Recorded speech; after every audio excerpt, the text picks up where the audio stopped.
The fluorescent lights in the family court waiting room buzzed like dying insects, casting a sickly yellow glow over the peeling linoleum floors. I sat on a plastic chair that had been bolted to the wall, my hands folded in my lap to hide their trembling. The air smelled of stale coffee and desperation, a scent I'd grown intimately familiar with over the past 6 months since Derek had filed for divorce. My daughter Emma slept against my shoulder, her tiny hand clutching the frayed edge of my cardigan. She was 3 years old and blissfully unaware that today, her father planned to take everything from me, including her. I'd arrived at the courthouse 2 hours early, partly from anxiety, and partly because I couldn't afford to miss the single bus that came through our neighborhood at dawn. My court-appointed lawyer had called yesterday to cancel some family emergency that couldn't wait. He'd assured me the judge would grant a continuance, that I shouldn't worry. But Derek's lawyer was Nathan Ashworth, a shark in a $1,000 suit who'd never lost a custody case. I knew there would be no continuance. Not for someone like me. The waiting room gradually filled with other broken families, but I barely noticed them. My mind kept replaying Derek's words from our last phone call. "You'll have nothing, Sarah. Not the house, not the car, not even Emma. You're a broke waitress who can barely keep the lights on. What judge would give a child to someone like you?" He wasn't wrong. After he'd drained our joint account and moved in with his mistress, my former best friend Jennifer, I'd been scrambling to survive. The small apartment I'd found in the rundown part of town cost nearly all of my paycheck from the diner. The rest went to the sitter who watched Emma during my double shifts. I was drowning, and Derek knew it. "Sarah Mitchell?" A bailiff called my name, his voice echoing off the institutional walls. My heart seized. I gently shook Emma awake, gathering our things, a diaper bag with a broken zipper, my purse held together with safety pins, and a folder containing the few documents I'd managed to gather: pay stubs, rental agreement, character references from my manager at the diner. "Mama, I'm sleepy," Emma whimpered, rubbing her eyes. "I know, baby. Just a little longer." The courtroom was smaller than I'd imagined from TV shows, but infinitely more terrifying. Derek sat at the plaintiff's table with Nathan Ashworth, both of them looking crisp and confident in their designer suits. Derek's hair was freshly cut, his teeth unnaturally white from recent bleaching. He'd transformed himself since leaving me, shedding the beer gut and wrinkled t-shirts for a polished veneer that money could buy. He didn't even glance at Emma. I made my way to the defendant's table, acutely aware of my thrift store dress and scuffed shoes. The hem had come loose that morning, and I'd had to safety pin it in the courthouse bathroom. I set Emma down in the chair beside me, my hands shaking so badly I could barely open my folder. "Ms. Mitchell, where is your legal representation?" Judge Morrison peered at me over her reading glasses, her expression already impatient. "Your Honor, my court-appointed attorney had an emergency," he said. "This court does not grant continuances for personal convenience." She cut me off. "You should have arranged backup counsel." With what money? I wanted to scream. Instead, I said quietly, "I understand, Your Honor. I'm prepared to represent myself." Nathan Ashworth smiled, a predator scenting blood. Derek leaned back in his chair, arms crossed, that smug expression on his face that I'd once found charming, and now made my stomach turn. "Very well, Mr. Ashworth. You may proceed." What followed was a systematic destruction of my character. Nathan painted me as an unfit mother, unstable employment, inadequate housing, no family support system. He produced photographs of my apartment building, making it look like a condemned crack house rather than the modest but clean home I'd worked so hard to provide. He called Derek's mother as a witness, who testified, perjured herself really, that I'd always been neglectful and emotionally unstable. I sat there, voiceless and powerless, watching my life disintegrate. Emma played quietly with a small doll I'd bought her from the dollar store, unaware that her father was trying to erase me from her existence. When it was my turn to speak, I stumbled through my defense. I had no lawyer's eloquence, no practiced arguments, just the truth. That I loved my daughter, that I worked 2 jobs to provide for her, that Derek had abandoned us for another woman, and now wanted to punish me for his guilt. "Ms. Mitchell," Judge Morrison interrupted, her tone suggesting she'd already made her decision. "The court must consider the child's best interests. Mr. Mitchell can provide stability, a 2-parent household, financial security. He cheated on me with my best friend." The words burst out before I could stop them. He emptied our bank account and left us with nothing. He hasn't seen Emma in 6 months, hasn't paid a dime in support, and now he wants to take her just to hurt me. Ms. Mitchell, control yourself or I'll hold you in contempt. Tears streamed down my face. This wasn't a courtroom. It was an execution chamber, and I was completely defenseless. Your Honor, if I may, the voice came from behind me, deep and smooth as expensive whiskey. It carried an authority that made everyone in the room turn toward the door. I twisted in my seat and felt the air leave my lungs. The man standing in the courtroom entrance was unlike anyone I'd ever seen. Tall, well over 6 feet, with dark hair swept back from a face that could have been carved from marble. He wore a charcoal suit that probably cost more than I made in 6 months, perfectly tailored to broad shoulders and a lean frame. But it wasn't his appearance that made my breath catch. It was the aura of absolute power that radiated from him like heat from a flame. 2 men in dark suits flanked him, clearly security, their eyes constantly scanning the room with professional wariness. Everyone in the courtroom seemed to shrink in his presence, including Nathan Ashworth, whose confident smirk had vanished. And you are? Judge Morrison's voice had lost its sharp edge, replaced by something almost deferential. Dante Salvatore, Your Honor. I'm here to represent Ms. Mitchell. He moved into the room with the fluid grace of a predator, his footsteps silent on the courthouse floor. One of his security guards remained by the door, while the other took up position along the side wall. I couldn't speak. I couldn't breathe. I had no idea who this man was, or why he was here. But the way Derek had gone pale at the mention of his name told me everything I needed to know about the kind of power Dante Salvatore wielded. He approached our table, and I caught his scent. Sandalwood, and something darker, more dangerous. His eyes met mine for the briefest moment, and I saw something flicker in those cold, dark depths. Recognition? Impossible. I'd never seen this man before in my life. Your Honor, I apologize for my tardiness, Dante said, his voice never rising above conversational volume yet somehow commanding absolute attention. There was an unavoidable delay. I trust you'll permit me a few moments to confer with my client before we proceed.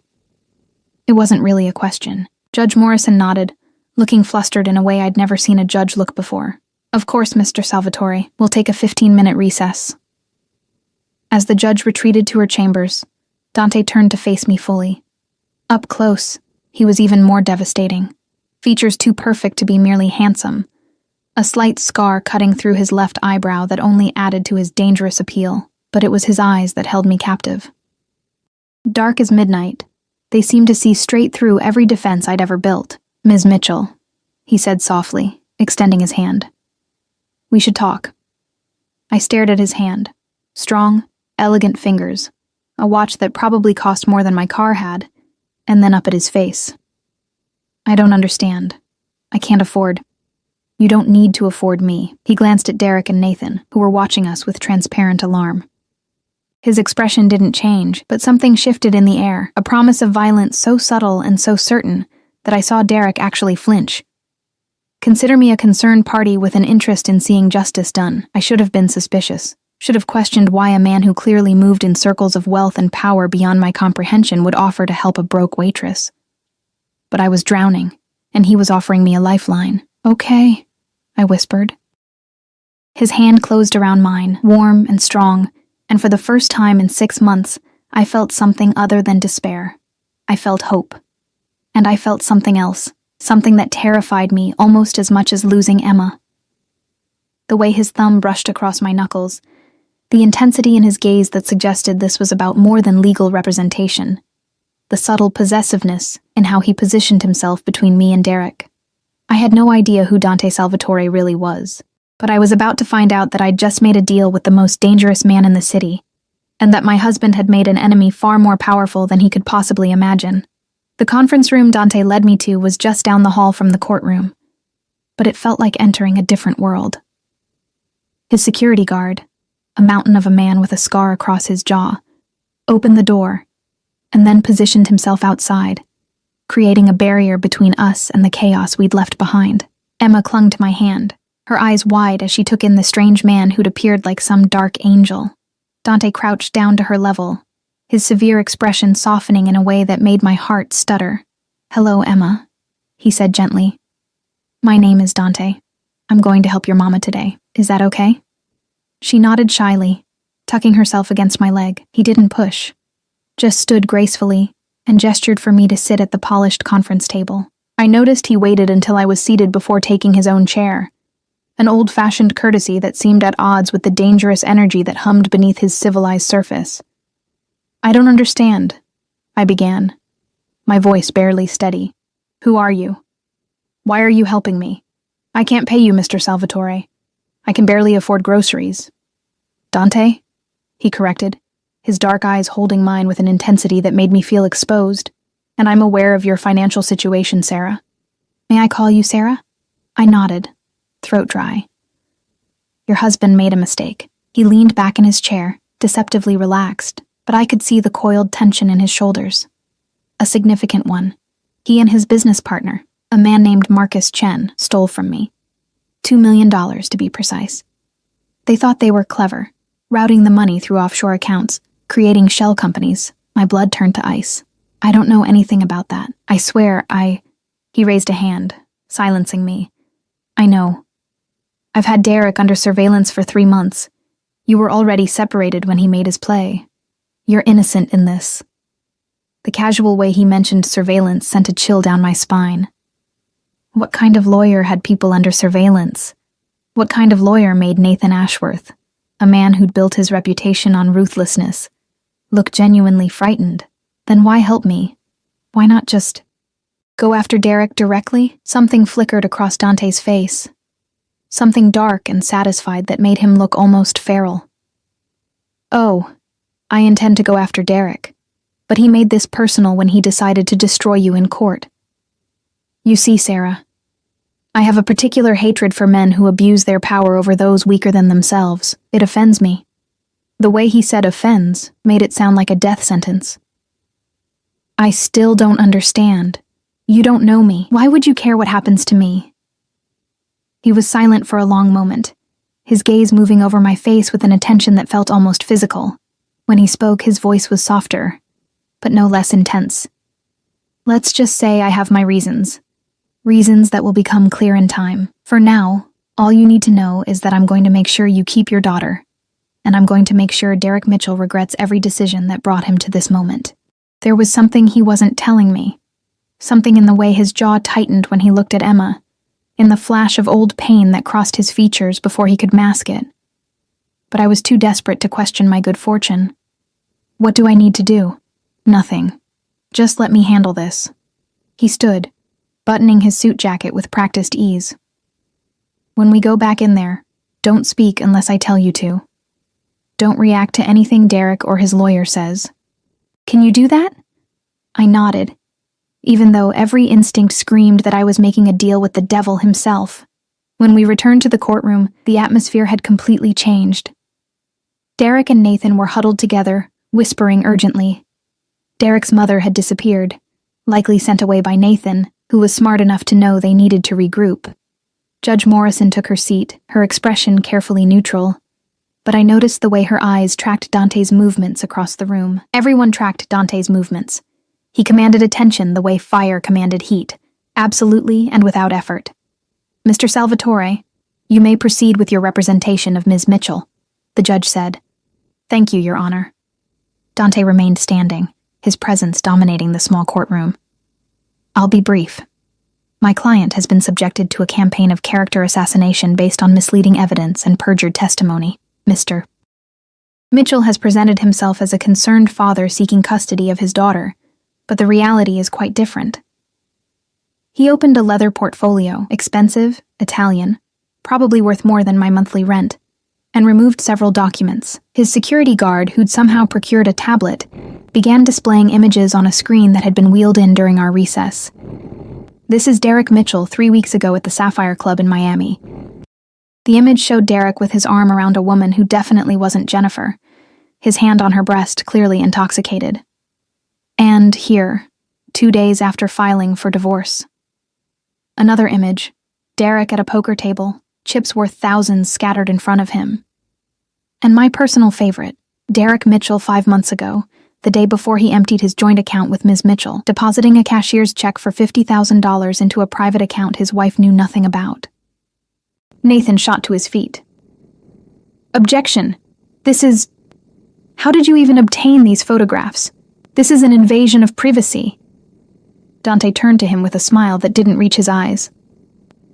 I obtained them through perfectly legal means, counselor. Unlike the photographs you presented of Ms. Mitchell's apartment, which I notice were taken from inside the building without permission or warrant. Should we discuss invasion of privacy? Nathan's face went crimson, but he sat down. Judge Morrison leaned forward. Continue, Mr. Salvatore. Derek Mitchell is not seeking custody because he loves his daughter. He hasn't seen her in 6 months, hasn't called, hasn't sent birthday gifts, hasn't asked about her well-being. He's seeking custody for 2 reasons: to punish his ex-wife for his own guilt, and to create the appearance of stability while he's under investigation for financial crimes. Derek jumped up. That's a lie.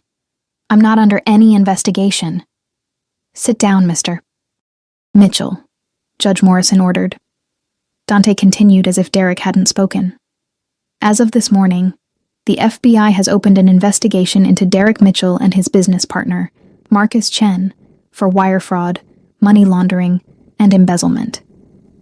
I have documentation here from Special Agent Rodriguez confirming the investigation. He slid papers across to the judge, who reviewed them with widening eyes. My mind reeled. How had Dante arranged all of this? FBI investigations didn't just appear overnight. Unless he'd had Derek in his sights for far longer than 3 months. Furthermore, Dante said, his voice dropping to that dangerous purr that made my spine tingle, I have here a sworn affidavit from Jennifer Hayes, Mr.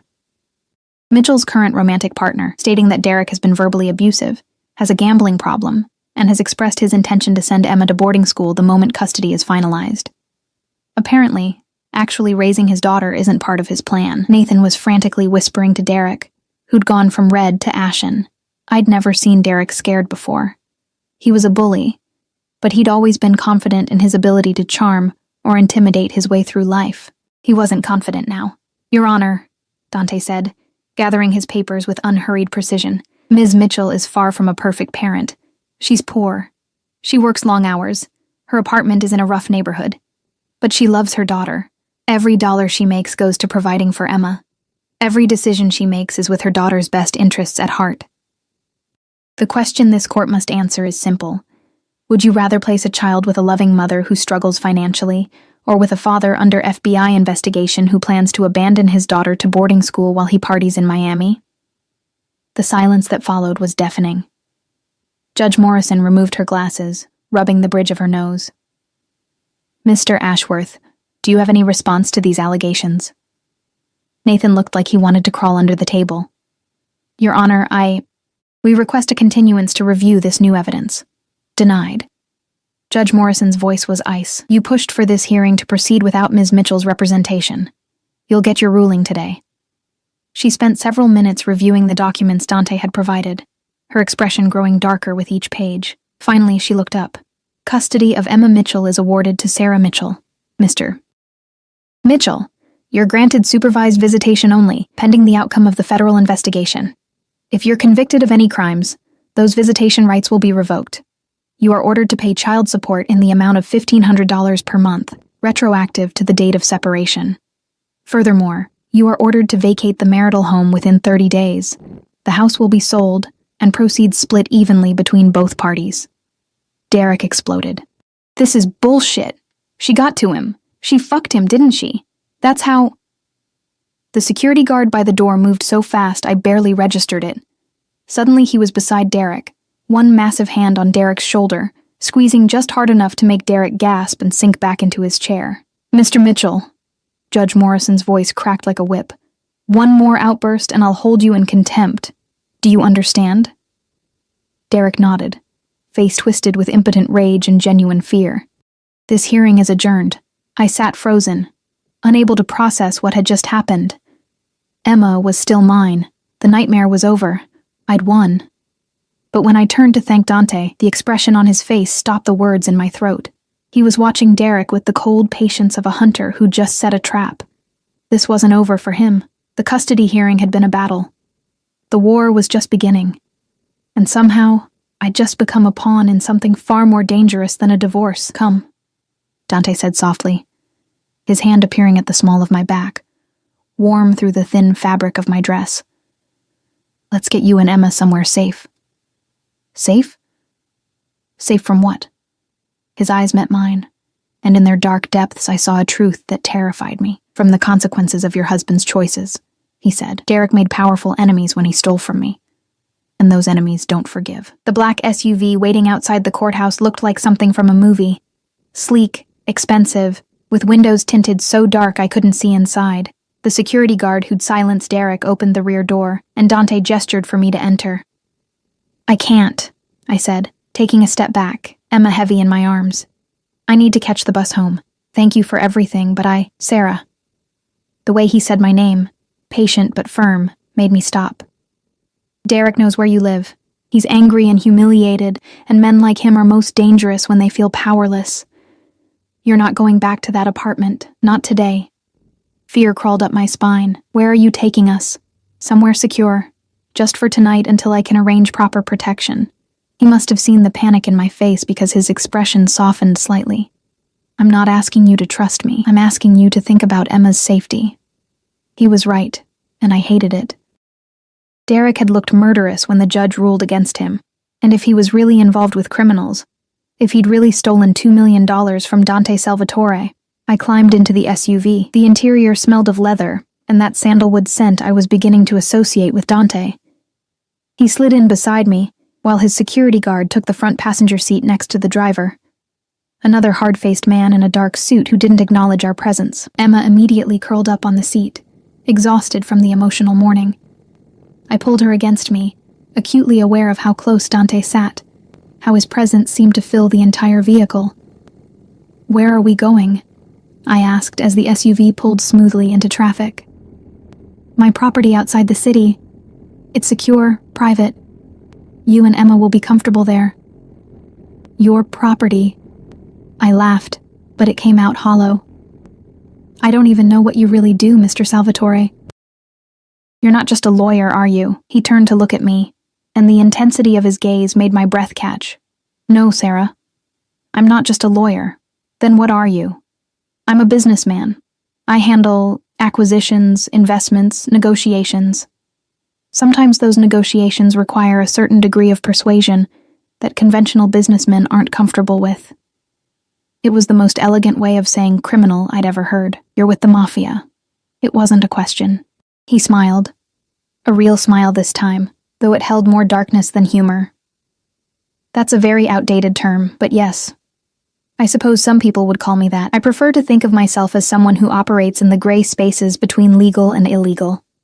I provide services, maintain order in certain sectors, and ensure that agreements are honored. By stealing money? By punishing those who steal from me.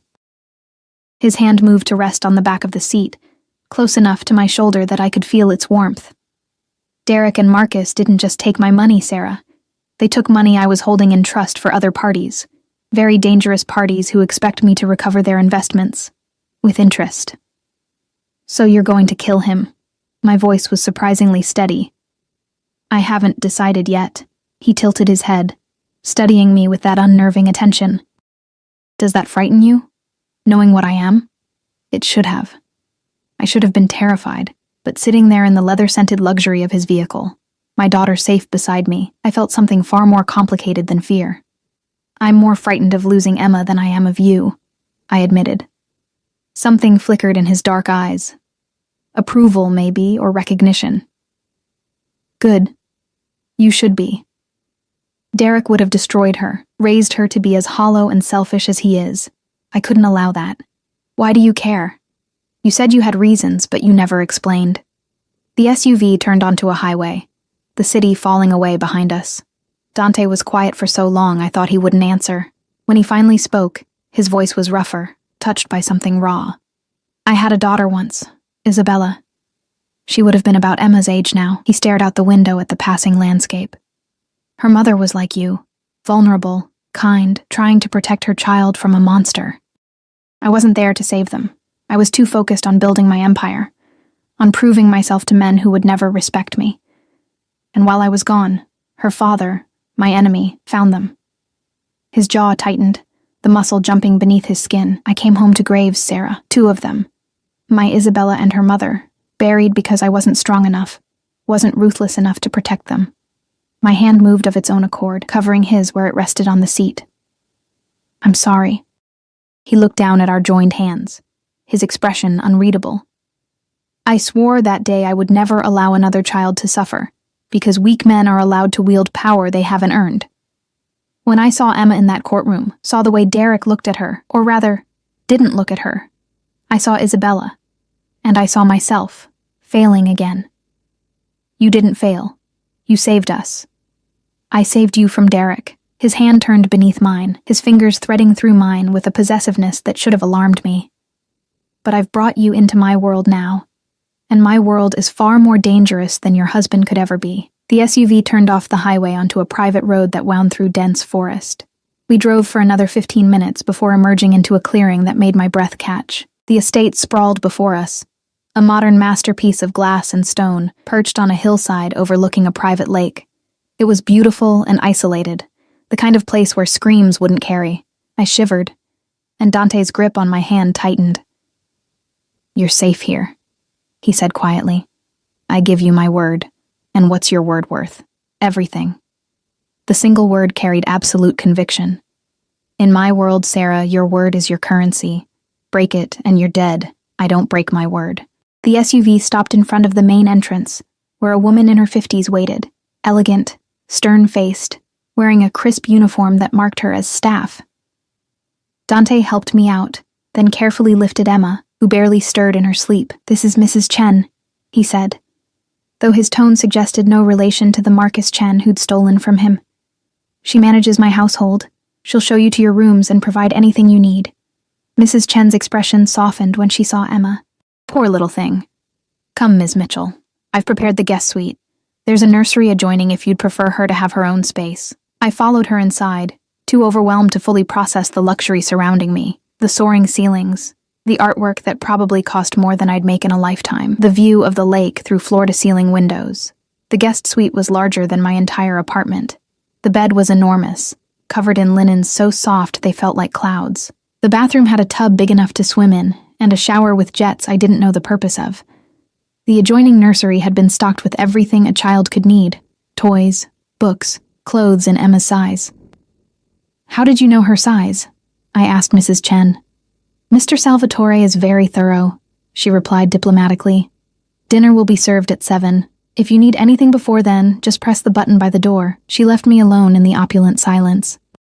I laid Emma on the bed, her small body looking impossibly tiny against the expensive linens. Then I walked to the window and stared out at the lake, trying to understand what had just happened to my life. This morning, I'd been about to lose everything. Now I was standing in a mansion, my daughter safe, my custody secured. But the price? I didn't know what the price would be yet. Only that men like Dante Salvatore didn't save people out of pure altruism, no matter what tragic past they carried. A knock at the door made me turn. Dante stood in the doorway, having removed his suit jacket, in just his white dress shirt, sleeves rolled to reveal strong forearms. He looked younger, more human, also more dangerous. I thought you might want this, he said, holding out a phone, sleek, new, expensive. Your number is the only one programmed in it. The other numbers are mine: office, personal cell, security team. If you need anything, day or night, you call. I took the phone, our fingers brushing. Electricity sparked between us, and I saw his eyes darken. Why are you really doing this? I whispered. It's not just about Isabella, is it? He stepped into the room, close enough that I had to tilt my head back to meet his eyes. No, he admitted. It's not just about Isabella. Then what? His hand rose to my face, his thumb tracing the curve of my cheekbone with devastating gentleness. When I researched Derek, I found photographs of you, from before he destroyed your spirit. You were laughing in one of them, your whole face lit up with joy. And I thought I would do anything to see that light again. You don't even know me. I know enough. His voice dropped to that dangerous purr. I know you're brave. I know you fight for what matters. I know you'd sacrifice anything for your daughter. And I know that something in me recognized something in you the moment I saw those pictures, Dante. I didn't know what I was asking for. For him to step back, to step closer. I won't touch you, he said, though his hand still cradled my face. Not unless you ask me to. You've been through enough without me adding to your burdens. But I need you to understand something, Sarah. Derek took you for granted. He had something precious and threw it away. I don't make that mistake. What are you saying? I'm saying that you're under my protection now. Mine to guard, mine to care for. And I'm a possessive man, Sarah. When something belongs to me, I don't share. I don't let go. I should have been terrified, should have run from the dark promise in his words. Instead, I felt my heart racing for an entirely different reason. I'm not a possession, I managed. No, he agreed, his thumb still stroking my skin. You're something far more valuable. You're a choice I'm making, and I always protect my investments. Then he stepped back, breaking the spell, leaving me cold where his touch had been. Rest, he said, his voice returning to that controlled calm. We'll talk more at dinner. There are things you need to know about Derek's situation, about what's coming. He was at the door when I found my voice. Dante? Thank you. For everything. He looked back at me, and the intensity in his gaze made me feel naked despite being fully clothed. Don't thank me yet, Sarah. You don't know what I'm going to ask from you in return. Then he was gone, leaving me alone with my sleeping daughter, and the terrifying realization that I'd just traded one cage for another.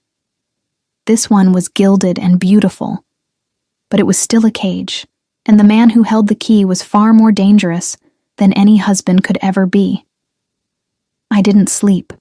How could I, when every surface in the room whispered of wealth I'd never imagined, when the silence of the estate pressed against me like a physical weight? Emma slept peacefully, her small chest rising and falling with the innocence of a child who didn't understand that our lives had fundamentally changed. At 6:30, I showered in that ridiculous bathroom, using products that probably cost more than my weekly grocery budget. Mrs. Chen had left clothes in my size.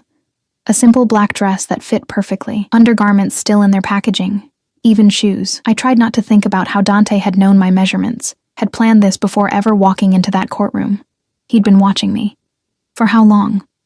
Emma woke as I was drying my hair, her eyes wide and uncertain in the unfamiliar room. Mama, where are we? Somewhere safe, baby. I pulled her into my arms, breathing in her little girl scent of baby shampoo and innocence. Are you hungry? Mrs. Chen appeared exactly at 7, as if she'd been monitoring our room. She led us through corridors lined with art I didn't understand but knew was priceless, down a sweeping staircase to a dining room that could have seated 20 people comfortably. Dante sat at the head of the table, dressed casually now in dark slacks and a navy sweater that made his eyes look almost black. He rose when we entered, that old-fashioned courtesy again, and pulled out a chair for me before I could react. Emma, he said, crouching to her level again. I asked Mrs. Chen to make mac and cheese. Is that okay? My daughter nodded shyly, and something in my chest cracked at the sight of this dangerous man being so gentle with her. Dinner was surreal. Mrs. Chen served courses I couldn't name. Wine I didn't drink because I needed to stay sharp. And through it all, Dante watched me with that unsettling intensity. Emma ate her mac and cheese, occasionally asking questions about the house, the lake, the boats she could see through the windows. Dante answered each question patiently, never condescending, treating her like a person worth listening to. Derek had never done that. After Emma had eaten, Mrs. Chen appeared with a warm smile. Would you like to see the library, Emma? I have some picture books I think you'd enjoy. I started to protest, but Dante's hand covered mine on the table. She'll be safe. Mrs. Chen raised 4 children of her own, and we need to talk. I watched Emma skip away with Mrs. Chen, my heart in my throat, before turning to face Dante. About Derek? Among other things. He refilled his wine glass, the movement lazy and controlled. The FBI investigation is real, but it's also expedited. I have contacts who owed me favors. Derek and Marcus will be arrested within the week. The evidence is substantial. They'll both face significant prison time. You orchestrated all of this. I accelerated what was inevitable. They were sloppy, arrogant. They would have been caught eventually. I simply ensured it happened on my timeline. He took a sip of wine, his eyes never leaving mine. Derek will spend the next 10 to 15 years in federal prison. He won't be a threat to you or Emma. And Marcus? Marcus is a different problem. Dante's expression hardened. He was the one who approached Derek, who planned the theft. He has connections. Not as powerful as mine, but dangerous nonetheless. He'll try to make a deal with the FBI. Give them bigger fish to fry in exchange for a reduced sentence. You. Me. He smiled, but it was all edges. It won't work.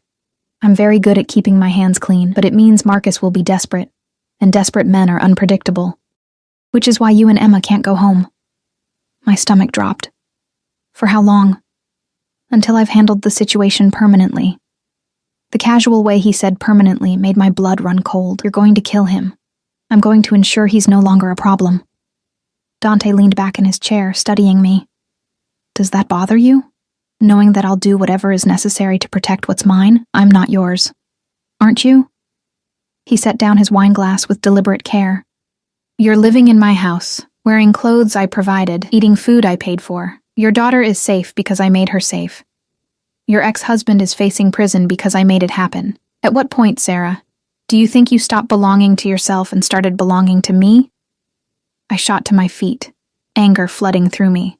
I'm not some possession you acquired. I didn't ask for any of this. He stood as well, moving around the table with that predatory grace. You're right. You didn't ask, but you accepted. You got in my car. You came to my home. You let me fight your battles, and now you're mine. Whether you want to be or not, that's insane. Is it? He was close now. Close enough that I could feel the heat radiating from his body. Tell me something, Sarah.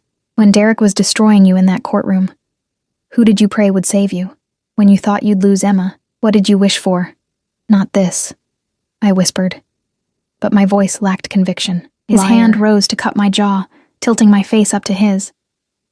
You wished for someone powerful enough to stop him, someone ruthless enough to make him pay, someone who would burn the world down before letting you lose your daughter, and here I am.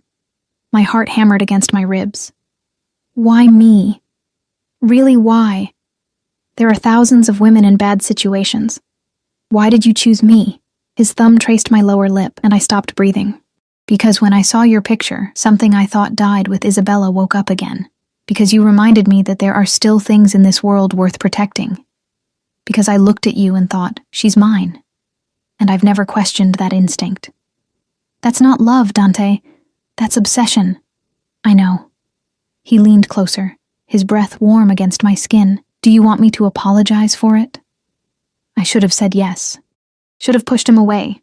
Demanded he take me and Emma home. Refused to be drawn into his dangerous world.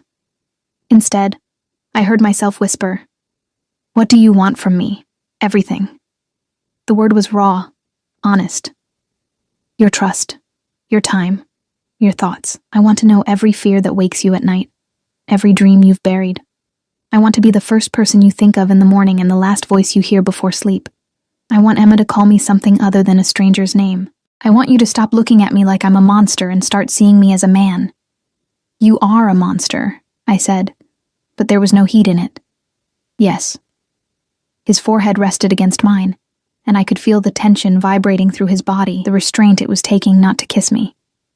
But I'm a monster who will keep you safe, who will give Emma everything she needs, who will make sure no one ever hurts you again. At what cost? Your freedom, perhaps. Your innocence, definitely. Your heart, eventually. I should have run.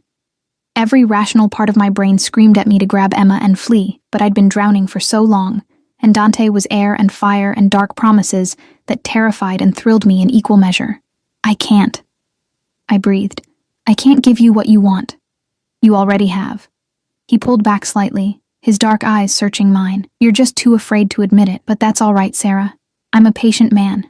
I can wait for you to catch up. A sound from the hallway made us both turn. Mrs. Chen stood in the doorway, Emma sleeping against her shoulder. She fell asleep during the story, she said softly. The spell broke. Dante stepped back, his mask of control sliding smoothly into place. "Take her upstairs. I'll have my men do a perimeter check before bed." As Mrs. Chen carried Emma away, I wrapped my arms around myself, suddenly cold. "I should go too. Sarah." He caught my wrist gently. "I meant what I said. I won't touch you unless you ask. But you need to understand. You're mine to protect now. That means my guards, my rules, my world. Can you live with that?" "Do I have a choice?" His expression softened slightly. "There's always a choice. I can arrange a safe house, protection until Derek and Marcus are imprisoned. You'd be free to leave, to rebuild your life without me in it. But you'd never be truly safe. Derek's friends, Marcus's connections, they'd always be out there. Always a threat. With me, you're untouchable. My reputation alone will keep you safe. But it means staying close. It means belonging to me, at least in the eyes of everyone who might wish you harm." "A cage," I said quietly. "A gilded one." He released my wrist, stepping back. "Think about it. You have until morning to decide. Stay and accept my protection, my rules, my claim on you and Emma. Or leave and take your chances with whatever comes." He was giving me a choice that wasn't really a choice at all, because we both knew I couldn't risk Emma's safety on pride or fear. "I'll think about it," I said, though we both knew what my answer would be. I made it to the door before his voice stopped me one more time. "Sarah, when you decide to stay, and you will, remember that I don't share. Emma's father is in my past now.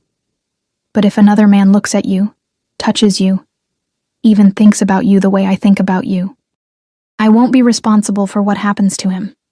I turned to look at him, this beautiful, dangerous man who'd upended my entire existence in a single day. "That's not fair." "I never claimed to be fair." His smile was dark and possessive. "I claim to be yours. There's a difference." I lay awake that night, Emma curled against me, listening to the unfamiliar sounds of Dante's estate. Footsteps in the hallway, guards doing their rounds, the distant sound of voices, probably Dante on the phone, conducting business that I didn't want to imagine. The whisper of wind across the lake. My phone, the one Dante had given me, buzzed on the nightstand. A text from an unknown number. "Sleep well, Sarah. Tomorrow, everything changes." I knew without checking that it was from him, that he was probably in his own room somewhere in this massive house. Thinking of me the way I was thinking of him, I should have been terrified. Instead, I felt alive for the first time in years. And that terrified me most of all, because Dante Salvatore was right about one thing. I was already his. I just hadn't admitted it yet, but I would. God help me, I would. 3 weeks passed in a blur of surreal normalcy. Emma thrived in Dante's estate, running through the gardens, feeding the ducks at the lake, learning to paint in the sunroom that Mrs. Chen had converted into a playroom. She laughed more than I'd heard in months, the constant tension that had lived in her small body finally releasing.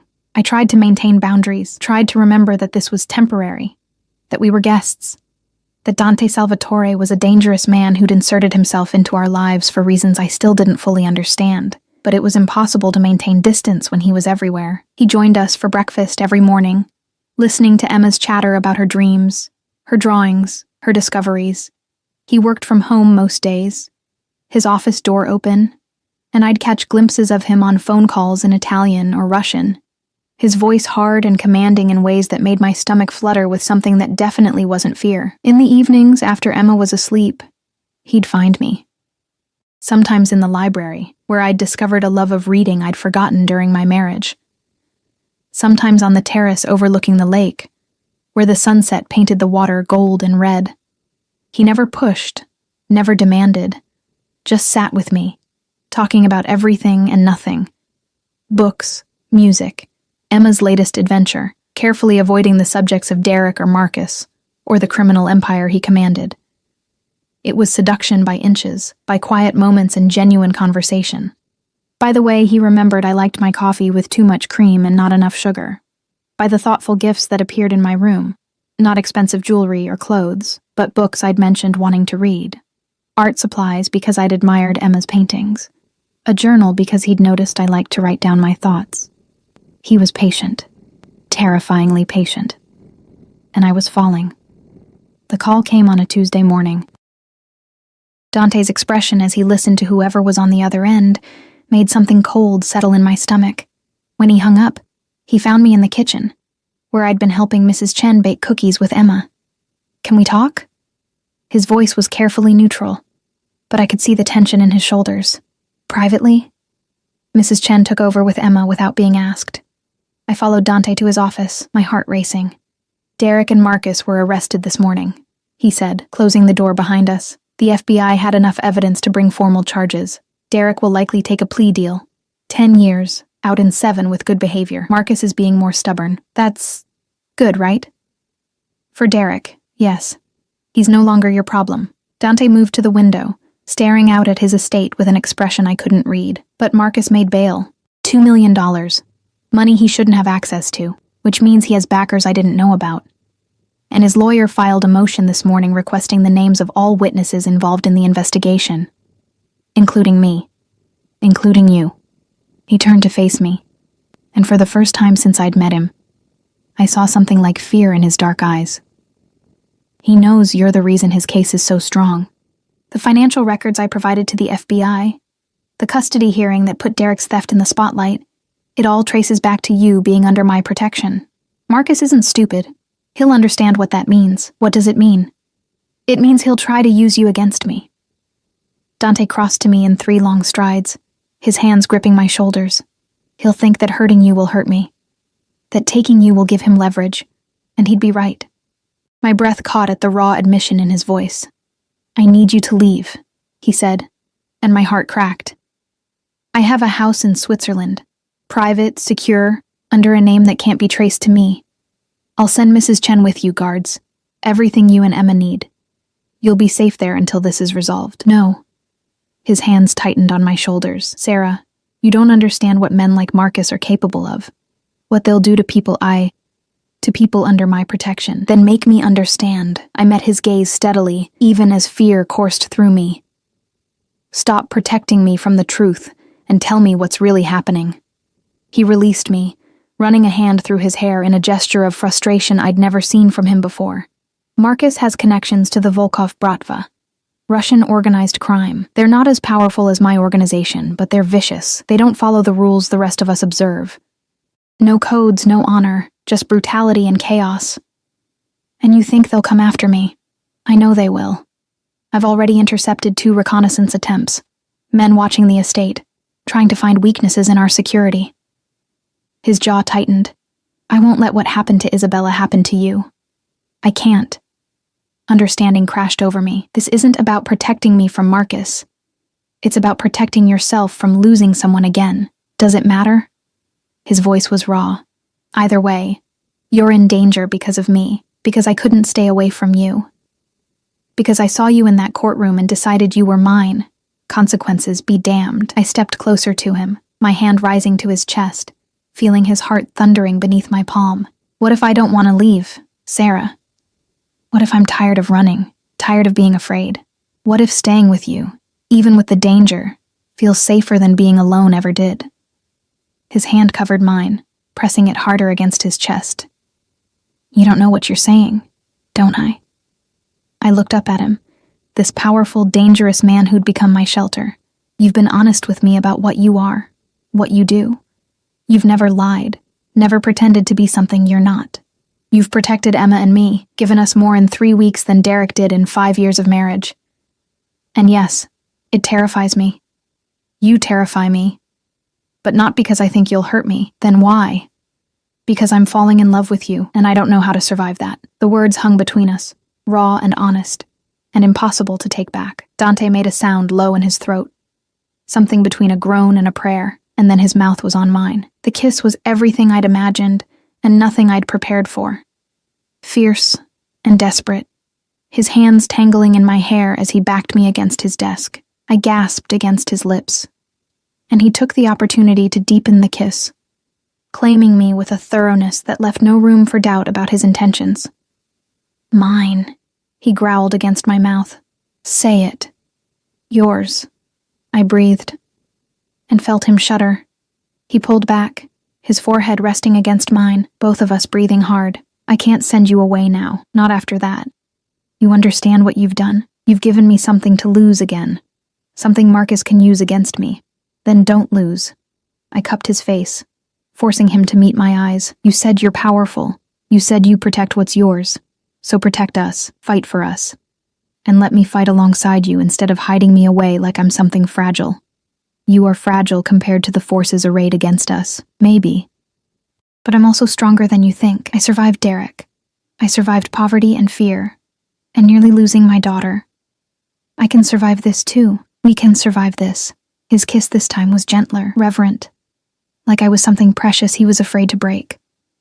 I've never wanted anything the way I want you, he admitted against my lips. It's terrifying. Good. I smiled. Now you know how I feel every time you look at me. The attack came 2 nights later. I woke to the sound of gunfire, sharp cracks that shattered the peaceful silence of the estate. Dante was in my room before I could fully process what was happening, dressed all in black, a gun in his hand that he held with the ease of long practice. Stay down, he ordered, already moving to the window. They breached the south perimeter. My men are engaging. Emma woke crying, and I grabbed her, holding her tight as more gunshots echoed through the night. Dante spoke rapidly into a phone in Italian, his voice hard and commanding. Through the window I could see muzzle flashes in the darkness, figures moving through the trees. How many? I managed to ask. 8, maybe 10. He moved away from the window, coming to crouch beside us. Listen to me carefully. There's a safe room in the basement. Mrs. Chen knows where. I'm going to have Marco take you there, and you're going to stay until I come for you. Understand? What about you? I'm ending this. The look in his eyes was pure predator. Marcus made a mistake coming here. He threatened what's mine. There's no coming back from that. The door burst open and Marco, one of Dante's senior guards, appeared, weapon drawn. Boss, we need to move them now. They're pushing toward the house. Dante kissed me hard and fast, then pressed a small gun into my hand. Insurance. Point and pull if anyone who isn't me or my men comes through that door. Then he was gone, and Marco was ushering Emma and me through corridors I'd never seen, down stairs that descended into darkness. Mrs. Chen waited in the safe room, a windowless concrete bunker with supplies for weeks and monitors showing every angle of the estate. On the screens, I watched Dante's war unfold. He moved through his estate like death incarnate, flanked by his men, systematically eliminating the intruders. It should have horrified me.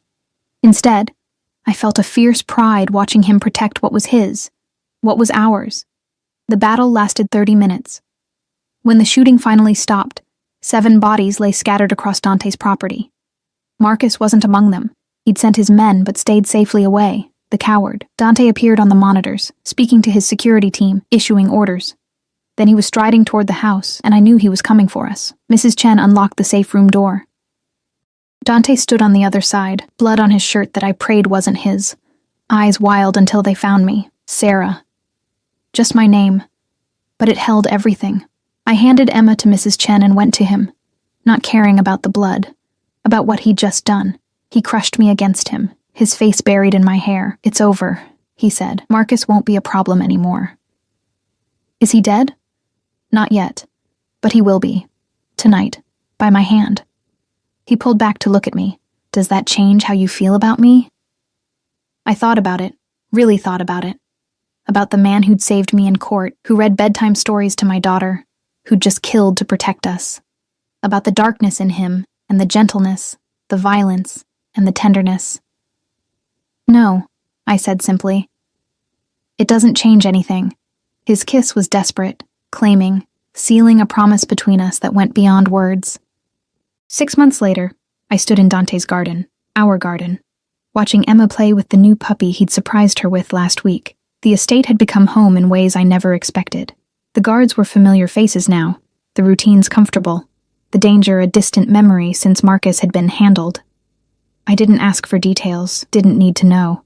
Dante came up behind me, wrapping his arms around my waist, his chin resting on my shoulder. Happy? Surprisingly, yes. I leaned back into his warmth. I never thought I'd say that again. I told you I'd protect what's mine. Possessive as ever. Always. He turned me in his arms, and I saw the small velvet box he held. Marry me. My heart stuttered. Dante. I know it's fast. I know I'm not the safe choice or the sane choice. But I'm yours, Sarah. Completely and irrevocably yours. And I want the world to know it. I want Emma to have my name, my protection. Everything I can give her. I want to wake up every morning with you in my bed and fall asleep every night knowing you're mine. Say yes. I looked at the ring. A simple, elegant diamond that must have cost a fortune. And then at the man holding it. This dangerous, powerful, surprisingly gentle man who'd saved me and claimed me and loved me with an intensity that still took my breath away. Yes, I said, and watched his face transform with joy. The kiss that followed was interrupted by Emma's delighted squeal. Mama! Dante, watch me! We broke apart, laughing, and watched my daughter, our daughter, chase the puppy through flowers Dante had planted because I'd mentioned loving gardens. This life was nothing I'd planned, nothing I'd expected. Dante's world was dark and dangerous, full of violence and power I'd never fully understand, but it was also full of love and protection and fierce devotion. I'd traded one cage for another, yes. But this cage had a door I could open any time I wanted. I stayed because I chose to, because loving Dante Salvatore was terrifying and exhilarating and absolutely worth it. Because he was mine as much as I was his. And in his arms, surrounded by his deadly empire and gentle hands, I'd finally found what I'd been searching for all along. Home.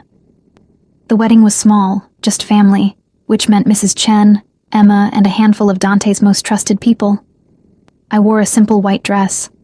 Emma scattered rose petals. And when Dante slid the ring onto my finger, his voice was rough with emotion. Mine, he whispered. Yours, I agreed, always. And I meant it. Because Sarah Mitchell had died in that courtroom 6 months ago. Sarah Salvatore was someone stronger, braver, loved beyond measure. Derek had tried to take everything from me. Instead, he'd led me to the one man who would give me everything. Sometimes the best revenge is simply living well, and I was living better than I ever had. Safe. Protected. Loved. In the arms of the most dangerous man I'd ever known.